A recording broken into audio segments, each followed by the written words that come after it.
Les préjugés, le regard de la société, le poids de la tradition influencent très souvent les femmes dans le choix de réaction face aux violences qu'elles subissent. Entre refus ou résignation, l'estime de soi est toujours éprouvée. Mesdames, Messieurs, bonsoir. Bienvenue sur Boulevard des Femmes. Le sujet du jour, comme vous pouvez le constater, nous ramène à l'éternelle question de la lutte contre les violences basées sur le genre. Et avec notre invité, nous avons donc choisi d'aborder aujourd'hui, dans ce numéro, la notion de l'estime de soi dans le choix du refus ou de la résignation face au VBG. Et notre invité, la voici.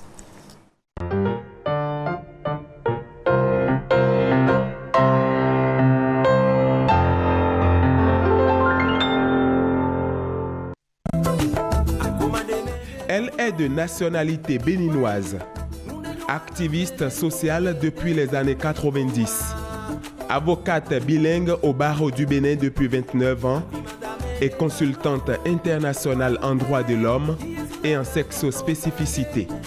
Mariée et mère de 3 enfants, Maître Huguette Bokpe-Nyakaja a exercé comme experte du Comité des Nations Unies pour l'élimination de toutes les formes de discrimination à l'égard des femmes, CEDEF. Elle est consultante internationale auprès de l'Assemblée parlementaire de la francophonie, APF, et l'Union interparlementaire, UIP, pour animer des séminaires parlementaires sur la mise en œuvre des instruments des droits de l'homme.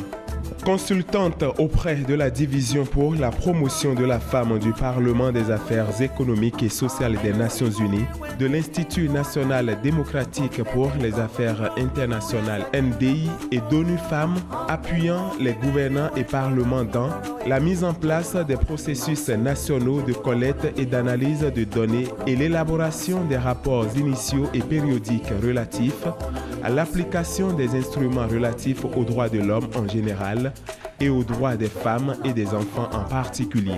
La mise en place, le monitoring et le suivi des mécanismes institutionnels d'intégration du genre dans les politiques, plans et programmes nationaux.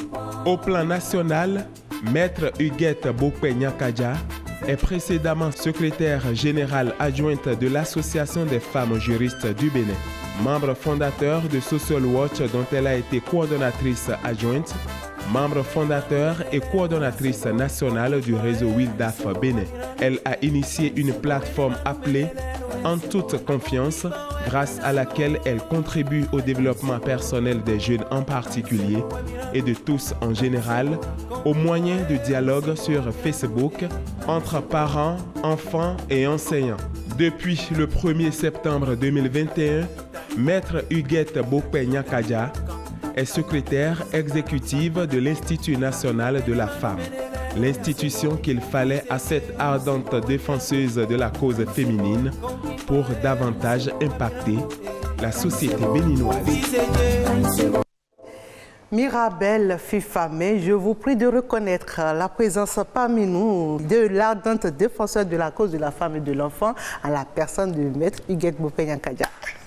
Soyez la bienvenue. Merci. Un parcours assez riche. Je rends grâce à Dieu. Quand on est femme, comment on arrive à cela? Je crois qu'il faut d'abord découvrir en fait quelque chose qui vous passionne. J'aime appeler ça sa raison d'être. Et il faut le découvrir tôt. Et une fois qu'on l'a découvert, en fait, il faut développer cela. D'abord, il faut y tenir, c'est comme un rêve, mais qu'il faut vraiment tenir à faire et à faire arriver à réalisation. Et puis, je crois que quand on est comme ça, on dirait que Dieu, la nature, les hommes, vous faites de belles rencontres et tout concourt comme à vous aider à réaliser ce rêve.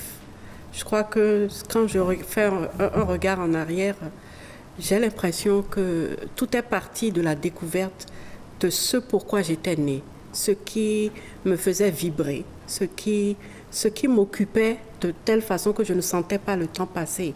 Et aussi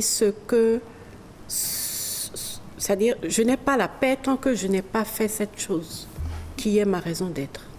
Et qu'est-ce qui vous a si tant motivé à vous accrocher à la cause de la femme et de l'enfant? En fait, je crois que je suis... À la base, je me souviens quand j'étais toute petite, on me demandait quel métier tu veux faire. Je disais avocate. Très vite, j'ai dit avocate. C'est vrai que de temps en temps, je disais journaliste, ceci. J'ai même dit hôtesse de l'air. J'ai dit beaucoup de choses. Mais fondamentalement est restée cette envie d'être avocate. Et donc, moi, j'ai fait du droit des affaires. Donc, je suis sortie avocate d'affaires. Mais très tôt, bien que j'avais des dossiers avec les banques et autres, j'étais pas heureuse en fait. J'étais pas heureuse et il est arrivé simplement qu'un jour, une femme qui avait beaucoup de... Elle était persécutée par sa belle famille. Et elle était venue me voir en m'expliquant qu'on l'accusait d'avoir tué son mari. Mais son mari en fait était mort tout simplement d'une septicémie. Donc, je lui ai parlé. Je l'ai beaucoup consolée, je lui ai parlé. Et après, elle est revenue me voir et elle m'a dit que le fait que je lui ai parlé c'est comme si ça avait transformé sa vie, qu'elle ne se sentait plus seule au monde. Donc, quand je l'ai écoutée, je me suis dit, moi-même, je n'avais pas conscience de l'effet que ça faisait. Mais quand elle m'a dit ça, je me suis dit, tiens, je serais donc capable de contribuer autant comme un retour à la vie d'une femme. Et j'ai commencé à me dire, mais c'est peut-être en fait ce qui te manque et qui fait que tu n'es pas vraiment, vraiment heureuse. Et c'est comme ça que ça a commencé à faire son bonhomme de chemin. Et comme je vous disais tout à l'heure, on dirait que quand vous avez découvert ça, c'est comme si quelque chose vous conduit vers ça. À un moment donné, je n'avais plus de dossier d'affaires, mais j'avais plutôt des dossiers de droit pénal. J'avais des dossiers de situations où les femmes étaient en difficulté, il fallait les aider, etc. Et donc, c'est venu presque tout seul, en même temps que j'ai été sollicitée pour être membre de l'Association des femmes juristes du Bénin. Et au fur et à mesure, cette espèce de passion pour la défense des femmes, accessoirement aussi des enfants. J'ai du mal à séparer les deux parce que la tristesse d'une femme gagne toujours ses enfants. Donc c'est comme ça que ça a grandi, que j'ai commencé à m'informer et à me former. Ce ne sont pas des formations diplômantes, mais ce sont des formations qui vous donnent vraiment le visage de ceux dont les femmes souffrent. Et ce dont les femmes souffrent est universel, en fait. Bon, c'est pas...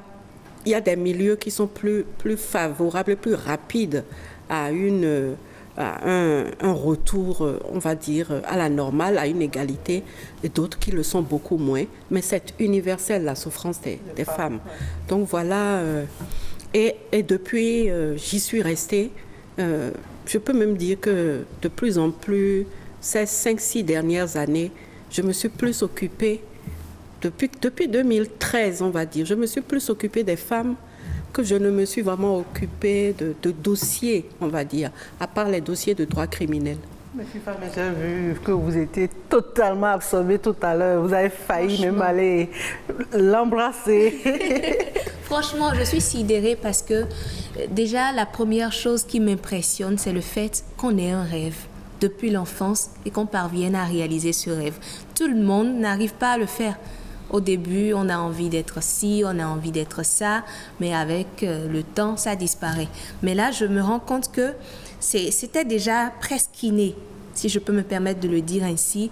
Et lorsque c'est Dieu qui vous le donne, lorsque vous êtes venu comme ça, en fait, on ne force pas. Avec le temps, ça vient naturellement. Exactement, et c'est vraiment bien. Tout à l'heure. Alors, dans ce combat aux côtés des femmes et des enfants, qu'est-ce qui vous motive le plus? Ce qui me motive, c'est que d'abord, je crois que les choses peuvent changer parce que j'ai vu des comportements, des vies, j'ai vu des visages retrouver la vie, rien que parce que j'étais là pour dire à ces personnes, déjà dire à une femme qui est dans une détresse totale, quand vous lui dites simplement qu'elle est spéciale, qu'il faut qu'elle se souvienne qu'elle est unique, qu'il n'y a personne comme elle, que les empreintes de ses doigts sont uniques et que c'est parce qu'elle n'a pas encore découvert cette raison d'être là. qu'elle se sent malheureuse, inutile, tout ça. C'est le fait de voir les femmes rebooster après avoir parlé avec elles et aller à la découverte d'elles-mêmes. Il y a quelque chose de réparateur dedans qui me convient en fait. Est-ce que cela voudrait dire qu'en réalité, les femmes manquent de confiance en elles? Il faut déjà avoir conscience qu'on n'a pas confiance en soi.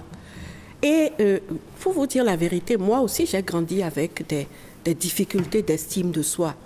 On en a tous. Mais je me suis rendu compte à quel point la non-estime de soi pouvait biaiser même la conception que vous avez de la vie, la conception que vous avez du mariage. Vraiment, ça biaise vraiment.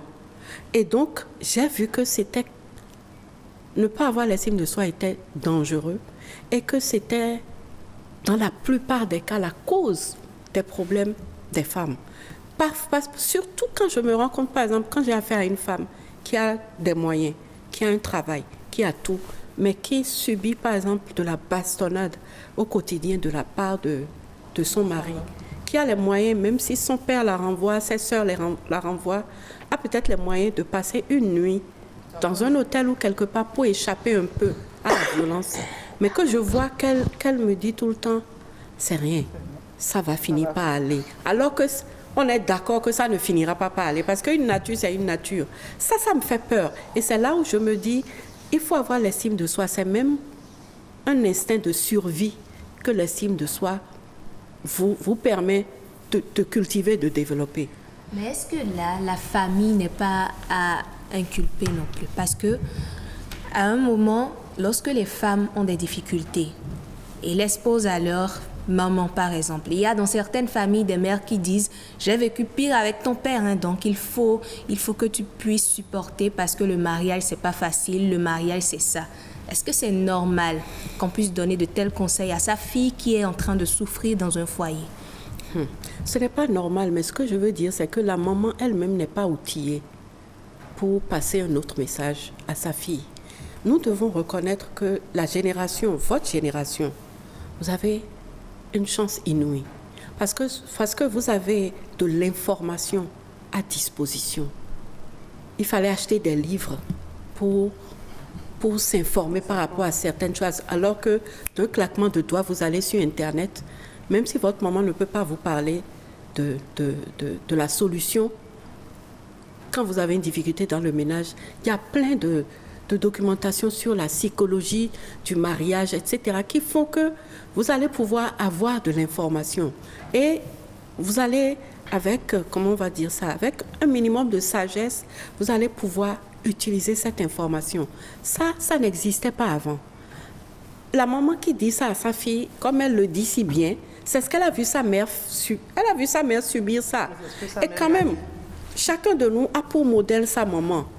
Donc, si le modèle que j'ai subit ça, du coup, pour moi, ça devient un modèle. Et je reproduis le même modèle. Et comme on ne peut pas donner autre chose que ce qu'on a. Alors, en 29 ans de combat, les choses se sont quand même beaucoup améliorées, les choses ont changé. Quels sont ces aspects-là qu'on peut relever en termes de transformation et de changement dans l'arène du combat aux côtés des femmes pour leur affirmation? Moi, je pense qu'on a fait du chemin. Et puis, je suis d'ailleurs émerveillée par, on va dire, l'éveil, le dynamisme des jeunes aujourd'hui. Quand nous avions vos âges, on n'osait pas. C'est-à-dire, aujourd'hui, quand je vois une jeune fille de 16 ans parfois s'exprimer et ce qu'elle fait déjà, ce qu'elle accomplit déjà, je me dis, mais à 16 ans, moi, je m'occupais surtout de bien aller à l'école. Donc, il y a une maturité, il y a une vivacité qui fait que je me dis les choses sont quand même en train de changer. Parce que ça ne se fait pas tout seul non plus. Une jeune fille de 15-16 ans qui est vivace, si ses parents ne lui ont pas laissé le champ de s'exprimer, d'être elle-même à la maison, elle ne sera pas comme ça. Ça ne s'invente pas. Ça se cultive, ça se développe, mais ça vient quand même de quelque part. Moi, je crois qu'il y a du chemin qui a été parcouru parce qu'aujourd'hui, de plus en plus, il y a des femmes chefs d'entreprise. Il y a des femmes qui font de la politique.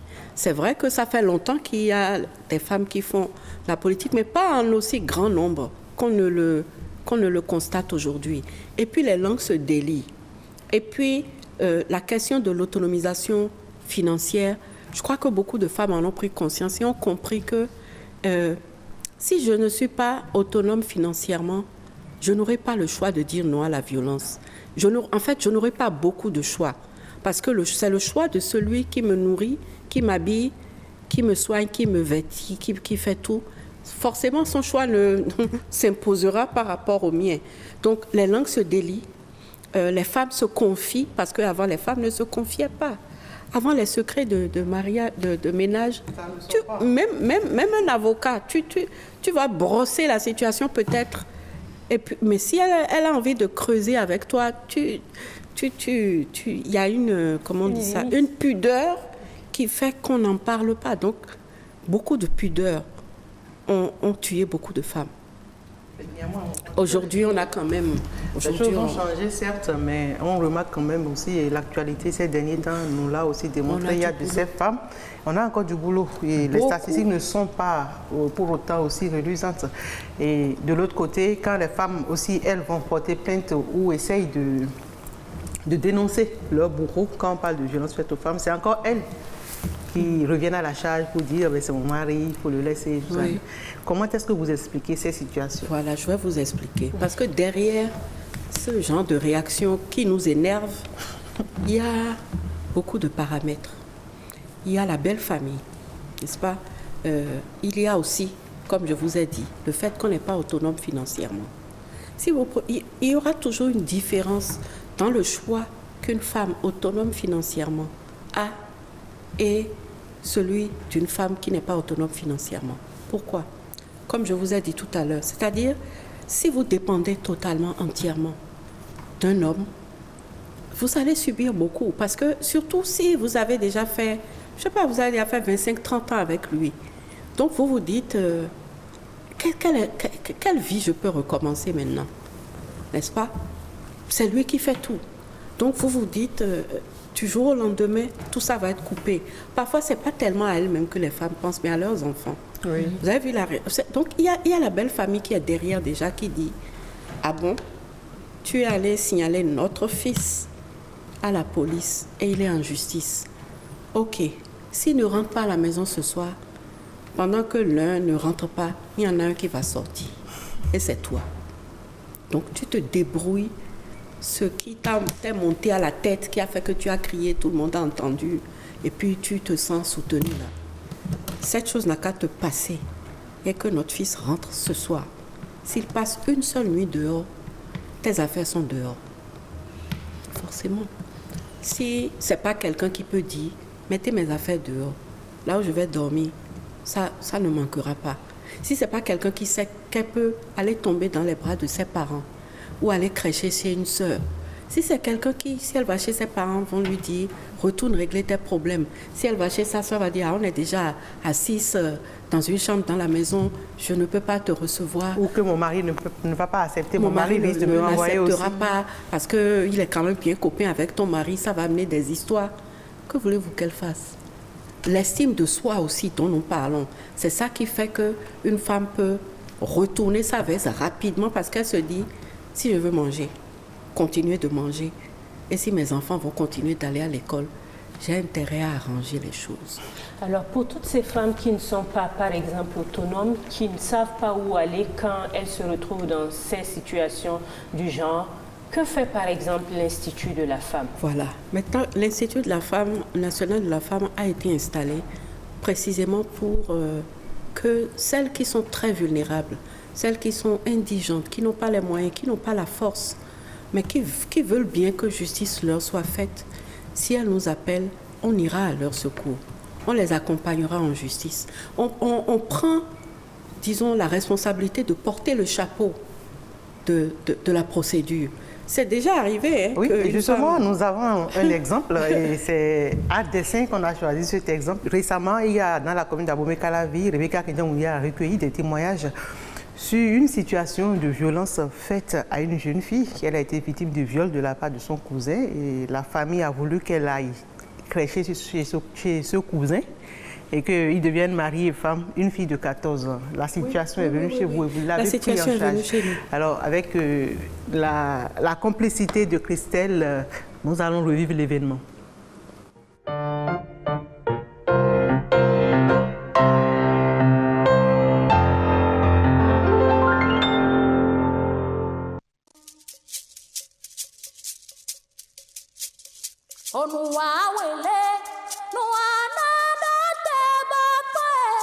À l'ombre de cet arbre se reposent une mère, sa fille et son petit-fils. Difficile de passer sans les remarquer sous ce chaud soleil chargé d'harmattan. Rapprochés de ces personnages qui, au premier regard, semblent porter tout le poids du monde sur leurs épaules, la mère nous confie en pleurs la mésaventure de sa fille.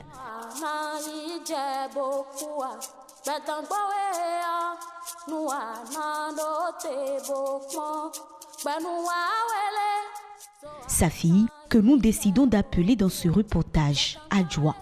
Tout commence le jour où Adjoa rejoint la famille de sa mère pour y continuer les études. Sa mère, n'ayant pas les moyens de subvenir aux besoins financiers que nécessitent ses études. Adjoa, un soir, sera victime de viol de la part de son cousin de 22 ans. Adjoa, elle, n'en a que 14. Adjoa, raconte-nous ce qui s'est passé. Une nuit, il m'a demandé de me coucher de force et qu'il allait me frapper si je refusais. Il m'a ensuite poussé par terre et s'est jeté sur moi. Il n'y avait que nous deux dans la chambre. Elle devient alors la proie parfaite pour son bourreau. Celui-ci n'hésite pas à se servir chaque soir selon son appétit et son bon vouloir.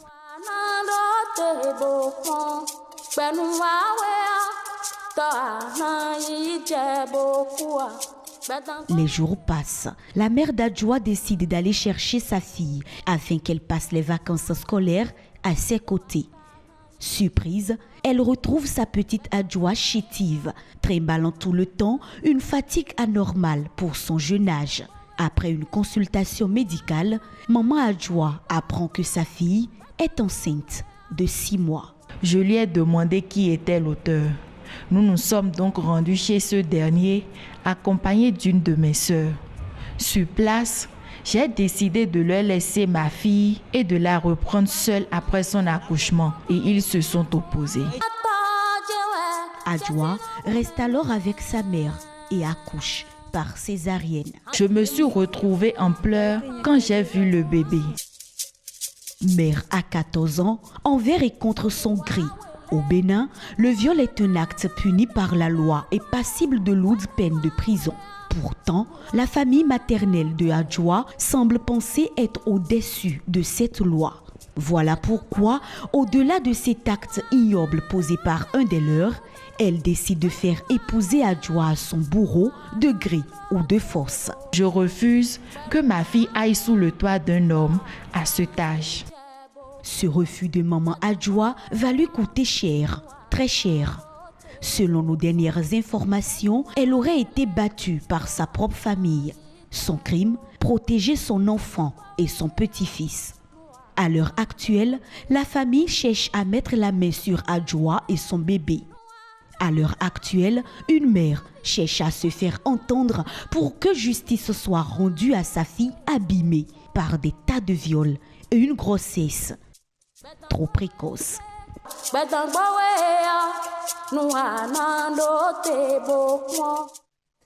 Très pénible et à l'heure actuelle, on peut le dire, l'Institut national de la femme, fort heureusement, a pris en charge Adjoa et sa mère, si je ne me trompe. Oui, en fait, nous assistons Adjoa et sa mère devant les juridictions et nous suivons. En fait, il y a eu des bonnes volontés en fait qui se sont manifestées pour les héberger et pour continuer de leur apporter de l'aide au niveau de l'enfant. Et le ministère en charge des Affaires sociales a également été saisi. Et heureusement, mais fort heureusement, que la maman, elle a un petit commerce. Parce que, vous savez, comment on va dire, les victimes de violences, des jeunes comme ça et leur maman ne peuvent pas devenir des pupilles à perpétuité de l'État. Donc là, on va dire ce qui nous aide et qui réduit sans doute la charge sociale de ce cas, c'est le fait que la maman travaille. Ce n'est pas aussi un cas d'estime de soi. Si la maman n'avait pas eu ne serait-ce qu'une once d'estime de soi, elle aurait pu réellement abandonner l'enfant au mariage. Cette maman est d'une bravoure incroyable. Parce qu'en plus, elle le fait, comme vous avez constaté, contre le gré de sa propre famille et contre le gré du père de l'enfant. Donc, elle est seule dans ce combat. Seules les personnes extérieures à la famille qui l'ont recueillie, qui l'aident, sont véritablement son soutien. C'est pour ça que l'Institut a vraiment sauté sur le dossier. Je les ai reçus, un bébé magnifique, mais ce qui m'a aussi donné de la joie. Et c'est pour ça que l'estime de soi d'une mère va probablement gagner l'estime de soi de sa fille. Cette jeune fille, je lui ai demandé, qu'est-ce que tu veux, qu'est-ce qui vient après? Elle dit, moi, je veux continuer d'aller à l'école. Je lui ai dit, qu'est-ce que tu veux devenir? Elle a dit, docteur. Et sa maman a rigolé. Mais je me suis dit, parce qu'il lui arrive d'avoir un peu des moments de dépression, en fait. Des fois, on lui tend le bébé et puis elle dit, je suis fatiguée. Allaiter la fatigue, elle a faim. Enfin, elle a des réactions vraiment de... Oui, elle réagit comme une jeune fille de son âge. Ce n'était pas du tout programmé. C'est une enfant, en fait. Mais j'ai une bonne lueur d'espoir parce qu'elle a dit, je veux continuer d'aller à l'école. Mais est-ce que ça ne nous amène pas à nous dire qu'il y a aussi un travail à faire aux côtés des enfants, des filles adolescentes qui sont en pleine croissance aujourd'hui, laissées à elles-mêmes? Il y a une chose que l'Institut va faire également, dont je voulais rapidement parler, c'est prendre en charge ce volet social. Il y a un fonds d'assistance aux victimes qui est en train d'être mis en place, pour lequel nous allons certainement solliciter toutes les bonnes volontés pour pouvoir non seulement faire face au coût de la justice, mais également aider quelqu'un comme Adjoa, sa mère, à acquérir une forme d'autonomisation. Retourner à l'école déjà, payer la scolarité, et puis la mère continuer de la soutenir parce qu'il y a un bébé qui est là. Il faut acheter des couches, il faut faire ci, il faut faire ça. Les jeunes filles ont besoin qu'on leur parle. Parce qu'il y a deux choses. Il y a un drame aussi qui se joue, c'est que beaucoup de parents ne sont pas outillés pour éduquer leurs... Parce que eux-mêmes, personne ne leur a jamais rien dit. Tout au plus, la femme, on lui a appris à être une bonne épouse. Personne n'apprend à un jeune homme à être un bon mari. Personne. Je ne sais pas si vous avez déjà entendu ça quelque part, dans une famille où un papa vraiment appelle les enfants et leur apprend comment on respecte une femme, tout ça. Non. Mais par contre, systématiquement, nous toutes, on reçoit toujours un petit bout d'éducation sur comment il faut devenir une bonne épouse et une bonne mère. Donc, les filles ont besoin qu'on leur parle. À défaut de pouvoir leur parler à la maison, c'est pour ça que moi j'ai créé quelque chose, cette plateforme comme en toute confiance. Je voudrais pouvoir parler à des jeunes qui ont envie que quelqu'un leur parle, qui ont d'autres possibilités, ils ont d'autres choix, d'aller sur Internet, de se livrer à des distractions qui ne nourrissent pas leur âme, qui ne nourrissent pas leur intellect. Mais il y a plein de jeunes qui sont avides d'écouter quelqu'un leur parler et aussi d'écouter quelqu'un leur dire son expérience sans montrer seulement le joli côté de l'expérience. Parce qu'il faut avoir ce courage de dire, je suis tombée, j'ai eu des échecs, mais je me suis relevée et j'ai pu avancer.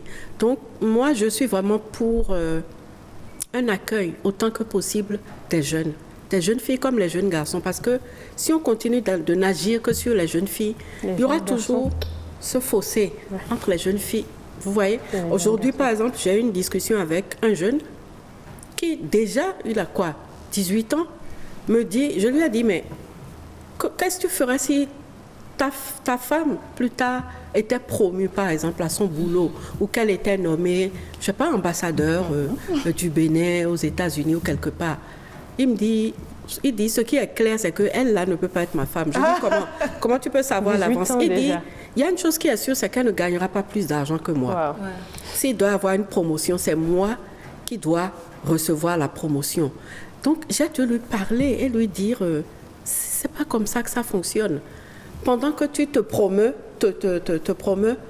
tu es appelé à promouvoir ton épouse et à la soutenir. Parce que une fois que tu l'as épousée, le temps de sa vie ne s'arrête pas pour reprendre après. Ce sont ces années de vie aussi qu'elle est en train de passer comme ça. Donc, ta destinée, si tu veux l'accomplir exclusivement aux dépens de ta femme, tu l'empêches d'accomplir sa propre destinée. Le mariage n'est pas fait pour que la destinée de quelqu'un rentre à l'intérieur de la destinée de l'autre et qu'il soit à son service. C'est fait pour que nos deux destinées se conjuguent et que je m'épanouisse et que tu t'épanouisses. Donc, je me suis dit, si à 18 ans déjà pour lui, c'est clair que sa femme doit gagner moins que lui. Ça veut dire que c'est quelqu'un qui va développer une stratégie pour maintenir sa femme dans un état de dépendance financière. Où est-ce que vous voulez qu'elle aille avec ça? C'est pour ça aussi qu'on entend certaines femmes qui viennent nous dire, maître, j'ai acheté un terrain, j'ai construit, mais il ne sait pas. C'est mon secret et je veux que ça soit un secret entre vous et moi. Je viens déposer les papiers chez vous, en sécurité. Il ne faut pas qu'il sache parce que le jour où il va savoir ça, je suis foutue. Mais en même temps, si je ne fais pas ça, tel que je vois ce qui est en train de se passer, il y a au dehors là, je vois qu'il se passe quelque chose, je prends mes précautions. Vous voyez, donc dans un couple, elle a acheté un terrain, construit. Pourtant, sans que le mari ne sache, pourtant ils sont ensemble. Parce que c'est la seule façon pour elle de prospérer à côté de lui. Mais le jour où il va la prendre, il va dire, hey, toi, donc tu peux même m'empoisonner. Si tu peux acheter terrain construit sans rien me dire, tu peux me tuer. Mais il faut aller savoir pourquoi est-ce qu'elle a fait comme ça. C'est vraiment pour moi, en tout cas, beaucoup. Il faut s'ouvrir aux jeunes. Il faut créer des espaces où les jeunes se sentent en confiance, où ils peuvent venir bénéficier un peu de nos expériences, ne pas tomber là où nous sommes tombés. Et aujourd'hui, vraiment, l'information est rapide, elle est disponible en temps réel et c'est des opportunités en fait. Mais vous l'aviez déjà dit au début, hein, la jeune génération sait quand même prendre les taureaux par les cornes. Et dans Femmes en Vogue, aujourd'hui, je suis femme, mais Ataledi nous propose le portrait d'une jeune femme actrice et réalisatrice, Lupita Nyong'o. Oui, exactement. Vous la connaissez peut-être ou peut-être pas. De toutes les façons, elle n'est plus étrangère au public. Lupita Nyong'o, comme vous l'avez dit. Et c'est bien cela son nom. Elle est amie de la caméra. C'est elle que nous vous faisons découvrir aujourd'hui dans Femmes en Vogue.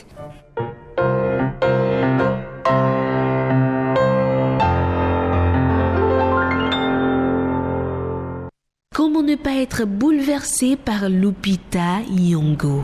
Cette actrice et réalisatrice kenyane qui a crevé l'écran dès sa première apparition au cinéma. Originaire du Kenya, Lupita naît au Mexique le 1er mars 1983. Deuxième née d'une fratrie de 6 enfants, elle est la fille de Peter et de Dorothy Nyong'o. De retour au Kenya avant l'âge d'1 an, Lupita entame ses études primaires au Loreto Convent Songari de Nairobi, qu'elle quitte à l'âge de 11 ans pour rejoindre la Rusenga Schools, toujours à Nairobi. À 14 ans, elle auditionne au Théâtre national du Kenya pour un rôle de Roméo et Juliette, produit par la troupe de Phoenix Players. Au-delà de ses espérances, elle obtient le rôle de Juliette. À l'âge de 16 ans, ses parents l'envoient à l'Université nationale autonome de Mexique pour apprendre l'espagnol pendant 7 mois. Elle s'inscrit ensuite à la Mary School de Nairobi où elle obtient son baccalauréat international.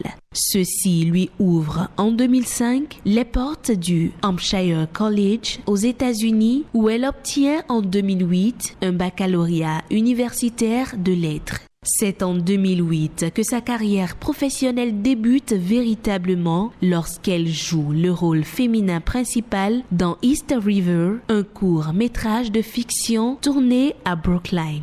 En 2012, la brillante dame obtient sa maîtrise en art à Yale School of Drama. 3 semaines plus tard, elle participe à une audition pour un rôle dans 12 Years a Slave. Lupita est élue comme la plus belle femme du monde par le magazine People dans une liste de 50 femmes. Aussi, elle est désignée personnalité africaine de l'année par le magazine togolais Africa Top Success. En 2016, elle prête sa voix au personnage de Raksha pour le film d'aventure Le Livre de la Jungle. En 2018, elle incarne le personnage de Nakia pour le blockbuster Black Panther, qui connaît un énorme succès. À l'occasion de la sortie de ce blocus, cette femme au cœur d'or offre 600 places de cinéma aux enfants du village kényan où elle a grandi. Un acte très apprécié par les siens. Tout ceci n'est qu'une sélection de ses nombreuses œuvres. Des réalisations, des prix, des distinctions, Lupita Nyong'o en compte par milliers. Voilà une jeune femme pétrie d'énergie et on sent une forte personnalité dégagée de cette jeune fille. Vous savez, elle a trouvé sa voie. Elle est née pour être une actrice. Elle a fait son chemin et puis, en fait, vous allez voir que du moment où elle a emprunté cette voie, les choses se sont comme alignées pour elle et elle est allée de succès en succès, de succès. Et il en sera ainsi tant qu'elle sera sur sa voie. Chacun de nous a une voie. Je crois que ça aussi, ça aide. C'est pour ça que dans la plateforme En toute confiance, j'encourage énormément les jeunes à aller à la découverte d'eux-mêmes. Quelle est cette chose que tu aimes faire? C'est quoi ton rêve? Qu'est-ce qui te passionne? Qu'est-ce que tu es prêt à faire sans même être payé d'argent? Parce que quand on a découvert ça, il faut ensuite orienter sa formation et ses études vers cette chose-là. Parce que c'est à ce moment que la plénitude de soi, on l'obtient. Et la bonne nouvelle aussi, c'est que quand on est sur la voie de sa raison d'être, on ne court pas après la provision. On ne court pas après comment on va faire pour financer. On dirait que l'argent suit le mouvement de cette voie que vous avez. Tant qu'on fait cette chose-là excellemment, c'est que c'est la prospérité. Franchement, voilà, c'est la prospérité. Et attention à la notion que nous avons de la prospérité, parce que c'est ça aussi que je partage beaucoup avec les jeunes. Souvent, quand on leur demande quelles sont les clés de la réussite, ils commencent par vous dire, ils peuvent vous citer 4-5 fois l'argent avant de commencer à dire après les compétences, tout ça. Mais c'est normal parce qu'ils ont des clichés.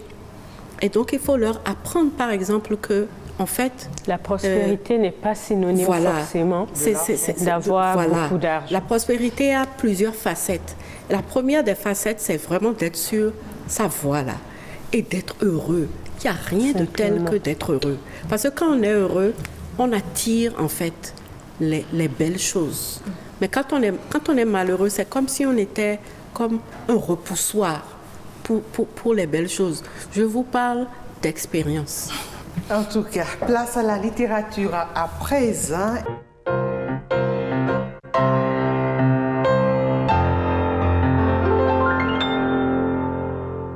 Bonjour à tous, aujourd'hui je voudrais vous parler d'un concept qui m'est très cher. Il s'agit de la sororité. La sororité, c'est la solidarité entre femmes pour déconstruire tous les clichés qui veulent que les femmes ne se retrouvent que pour se crêper le chignon ou pour chercher à se nuire ou encore pour parler chiffon. Et pour vous en parler, je vous présente ce livre. Alors, il s'agit d'un ouvrage collectif dirigé par la Française Chloé Delhomme et qui s'intitule « Sororité ».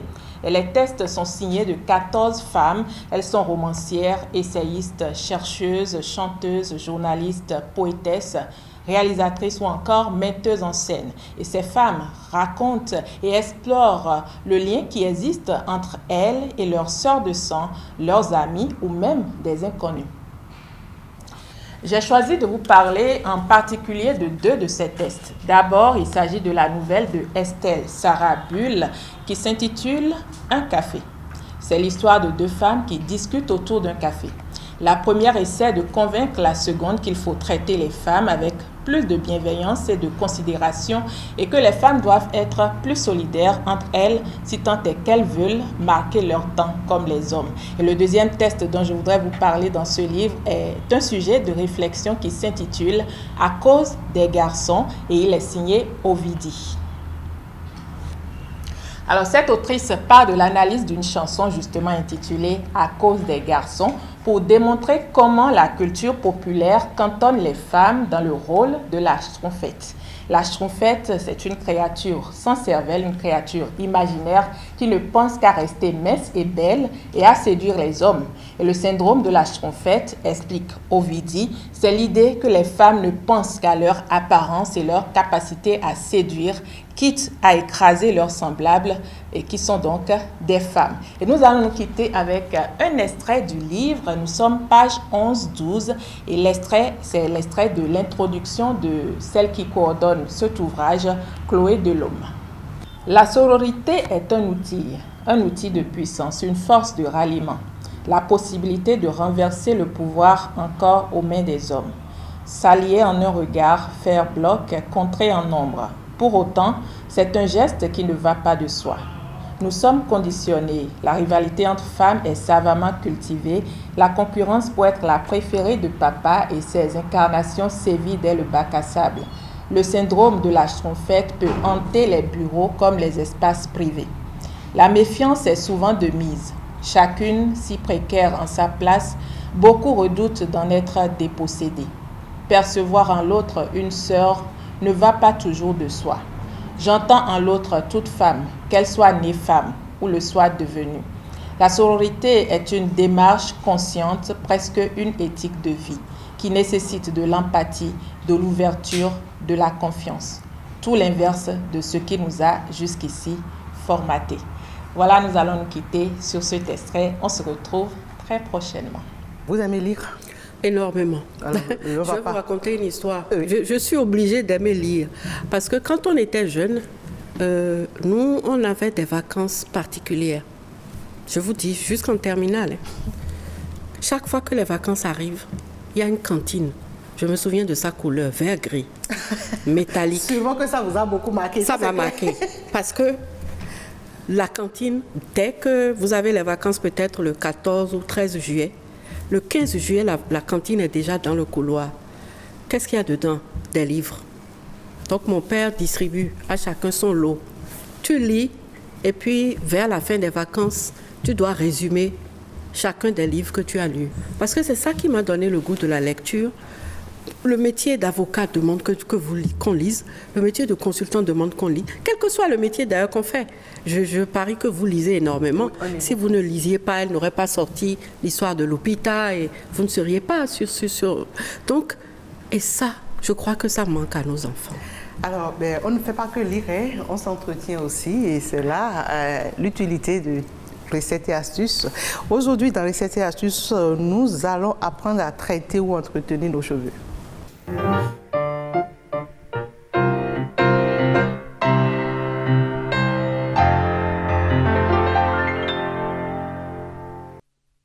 Alors, pour booster la pousse de vos cheveux, il vous faudra de l'oignon, l'ail, le gingembre et l'huile de palmiste.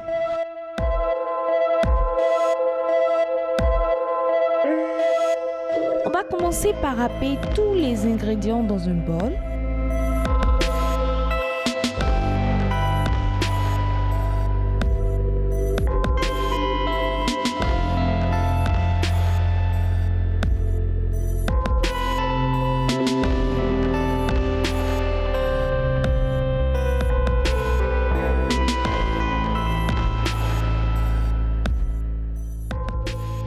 Après, on prend un linge propre ou une filtreuse pour filtrer le mélange. Avant cela, on y ajoute un peu d'huile palmiste.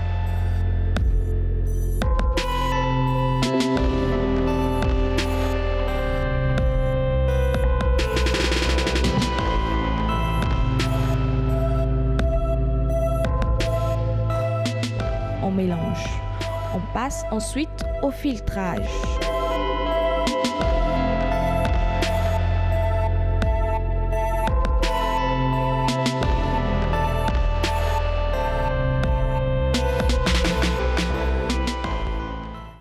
Alors, Maître Huguette Popoyangadia, qu'est-ce que vous faites pour vos cheveux? Vraiment, l'histoire de mes cheveux, moi, il vaut mieux que je ne la commence pas. Parce que, bon, d'abord, je suis quelqu'un, j'aime changer de coiffure tout le temps. Bon, actuellement, je garde mes cheveux naturels. Je ne suis pas sûre de les garder longtemps parce que mes cheveux sont très durs, très secs. Mais je suis très sensible aux odeurs. Donc, je n'arrive pas à faire de mélange nourrissant pour mes cheveux. Par contre, j'utilise beaucoup l'aloe vera, le gel naturel. Hein, j'ai de l'aloe vera à la maison. Donc, je l'utilise beaucoup pour hydrater mes cheveux. Mais de toute façon, vous êtes tellement occupé que je doute fort que vous ayez le temps de faire tout ce qui a été préconisé. Mais ça ne m'empêche pas d'être très coquette. Hein. Ah oui, en tout cas... J'aime pas jouer avec ma personne. C'est mon petit péché. Dis donc, quelle belle transition. Quelle belle transition pour Coquine et Taquine. Ah bon.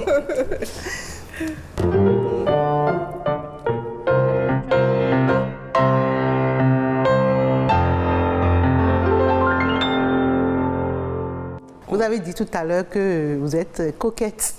Alors, en matière de coquetterie à la maison, ça c'est du dégamage pur et simple. Hein? Et vous avez l'estime de soi, c'est que vous aimez vraiment vous mettre vraiment en valeur. Alors, en matière de coquetterie à la maison, quelques astuces pour nous, pour jeunes sœurs. Oh, en fait, il ne faut pas grand-chose. Hein. Vous savez, moi, je ne suis pas... Par exemple, je ne suis pas très nuisette. Par contre, j'ai découvert que quand on a un grand foulard en coton avec des couleurs, et qu'on le croise, c'est-à-dire vous le mettez, vous le croisez, je trouve ça sympa. Et il y a quelqu'un à qui ça ne déplaît pas non plus. Yeah. J'adore ça.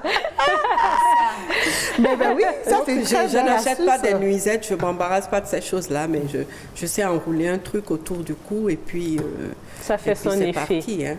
Simple et parfait. Et c'est marrant, mais mon mari m'aime beaucoup avec les cheveux courts. Donc, des fois, quand il me voit me gêner, il me dit, mais tes cheveux courts comme ça, là, un peu garçonne, là, tu ne trouves pas que ça te va? Ça te va mieux. Mais tranquille, enfin, il faut avoir une vie tranquille. Pourquoi tu dois tout le temps... Mais moi, non, il faut que je fasse quelque chose. Et bon, quand je rentre avec une belle coiffure qui dit, tiens, c'est pas mal, je dis, tu vois, il faut de temps en temps changer, varier, changer. Non, c'est vrai. Je crois que c'est aussi... comment dire, la coquetterie, c'est aussi dans la complicité. Avec l'autre. Avec l'autre. Mais la coquetterie, c'est aussi à la cuisine. Hein. À l'entame, avant même qu'on ne démarre cette émission, on parlait du repas, de tout ce beau bazar qui met la femme vraiment parfois hors d'elle. Mais je suis sûre, tel que vous êtes et que vous l'avez dit, vous aimez faire la cuisine et vous êtes tellement coquette que je suis sûre que vous avez ces petits plats que vous faites à tonton aussi.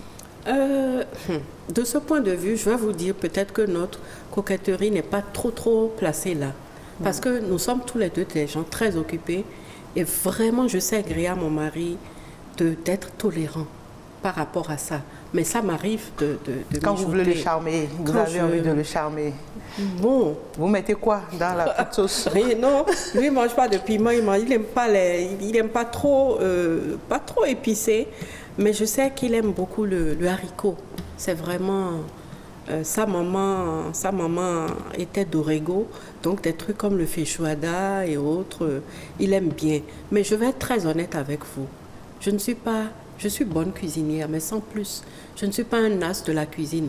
Donc, je peux acheter le feijoada, bien l'arranger à la maison, et puis le reste, c'est le charme que moi-même j'utilise autour. Donc, c'est pas moi qui l'ai préparé, mais ça passe. Comme il peut m'arriver de prendre mon temps, ça c'est quand je suis en congé, pour concocter de belles choses. Quand on sort un peu de la cuisine en allant vers la chambre, en dehors de ce pagne que vous nouez au cou, quelles sont les autres astuces que vous avez pour agrémenter vos meilleurs moments aux côtés de votre époux? En fait, la vraie astuce, en tout cas dans mon couple, c'est la communication.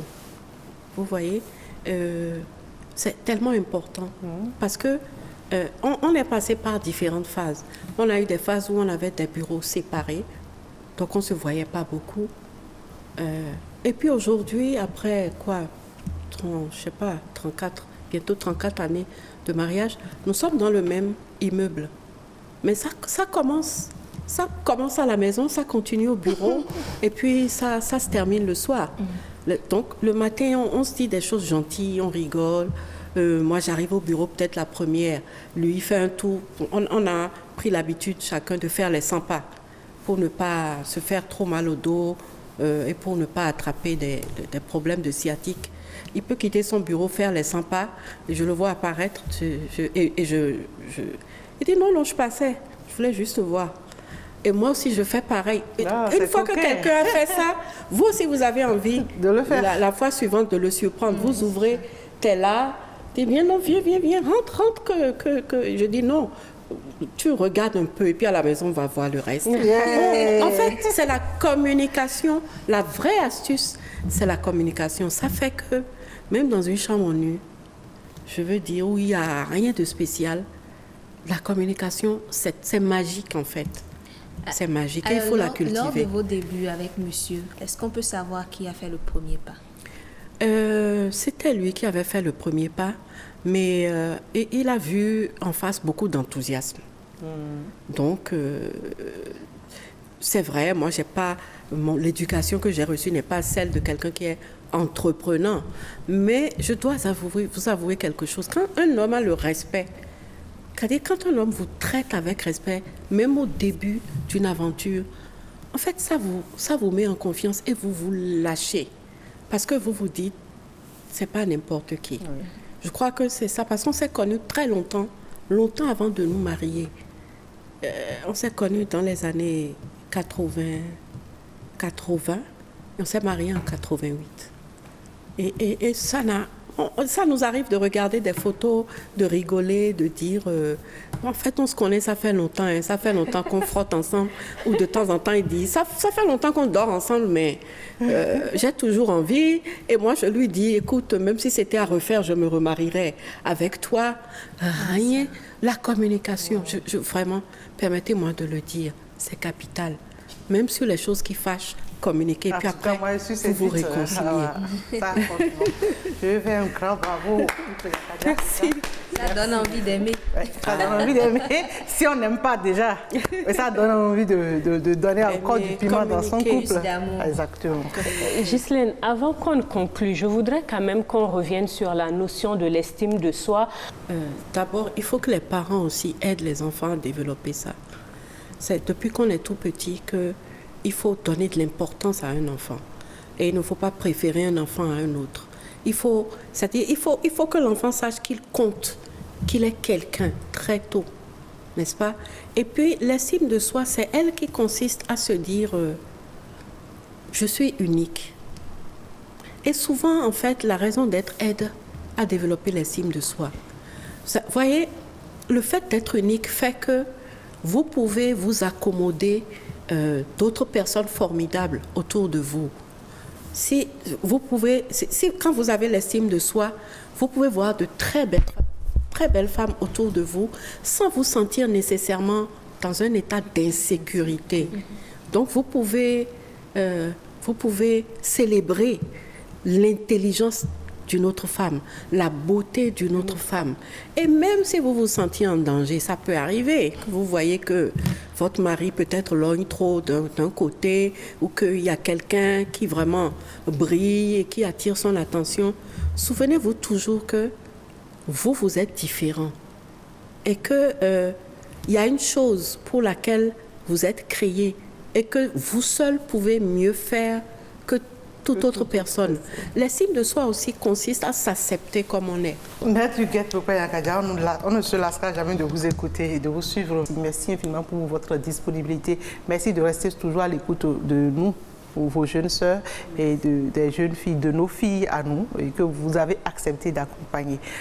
Mesdames, Messieurs, le mercure est totalement descendu. Boulevard des Femmes, ce numéro aussi sur le film Mirabel. Fifamé? Ah, c'est Mirabel. Mirabel, Fifamé? On a eu du plaisir à passer ce temps avec vous. On a beaucoup appris et j'espère que nos téléspectateurs apprendront également beaucoup de cette thématique que nous avons développée. De toutes les façons, on amènera nos caméras et nos micros régulièrement vers vous. Parce qu'on a beaucoup à apprendre encore de vous. Merci beaucoup. Merci. Oui, il faut qu'on partage. Merci beaucoup d'avoir suivi ce numéro de Boulevard des Femmes. Et c'est toujours avec la main de maître de notre réalisatrice en chef, Christelle Sabourin, et toute son équipe à qui je fais salut militaire. Merci à tous et bye bye. À bientôt. À bientôt.